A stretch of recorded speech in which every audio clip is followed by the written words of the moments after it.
Hello, আসসালামু আলাইকুম। সবাই কেমন আছেন? আশা করি সবাই ভালো আছেন। আজকে কিন্তু খুব ঠান্ডা বিকেলবেলা। অটোতে উঠি, বাড়ির থেকে বাইরে অটো একটা তুললাম, উঠি চইলা যাইতেছি। লাকসাম বাজারে চলে আইছি, লেকের পাড়ে যাইতেছে। অটোর ড্রাইভারে জিন্দি লেকের ইন্দি ঢুকে গেল। কিন্তু এখানে সবসময় মানুষ ভরপুর থাকে, কিন্তু আজকে ঠান্ডার দিনে কেউ নেই, দেন সব কিছু ফাঁকা আর ফাঁকা। এরপরে চলে এলাম বিশ্ব রোডে। একজনের কটা মাল দিমু বিশ্ব রোডে নামছি। বাইরে সিএনসি এত ঠান্ডা, একদম ধোঁতা করে লিছি। এত মোটা জ্যাকেট গাদ দিছি, মানে তারপরও ঠান্ডা তো আমারে ছাড়েন না। আর এত ঠান্ডায় জ্যাকেট গাদ দিলাই, এত বছরে কোনো ঠান্ডা ভোগ করি না, কিন্তু আজ যে জ্যাকেট গাদ দিলে ঠান্ডা ভোগ করছি। এত ঠান্ডা পড়তেছে। তো আপনাদের এখানে কি ঠান্ডা পড়তেছে কেমন জানাইয়েন। কি কোন জায়গার থেকে দেখতেছেন, আমাদের এখানে মতন ঠান্ডা পড়ে কিনা।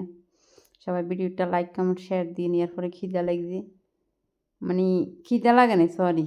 ওদিনকে ফুচকাটা খাইছি, মজা হয় নাই। তো আজকে আরেকজনের থেকে বেল ফুডে খাইছি, অনেক ভালো লাগছে। বাটার করে প্যালেট কত কয় 30 টি। তো এক প্যাকেট লইলাম, খাইলাম, ওখানে ভালোই লাগছে। তারপর বাড়িতে এলাম সন্ধ্যাবেলা। এটা দেখছি নি বোম্বাই মরিচের আচার। এনে মুরগার মাংস হিন্দি কফি বাতি করছে, মাছ দিয়ে গেছে। আমি একটু জাল জাল করি খেয়েছি ঠান্ডার দিন। এর বোম্বাই মরিচের আচার কুদুর লইলাম, সেদিনকে কিনে এনেছি ডাকাত তাইরে। এমন জাল, এটি খাইতাম যাই আর অবস্থা খারাপ হয়ে গেছে। তো সবাই ভালো থাকেন, আল্লাহ হাফেজ। সবাই ভিডিওটা লাইক কমেন্ট শেয়ার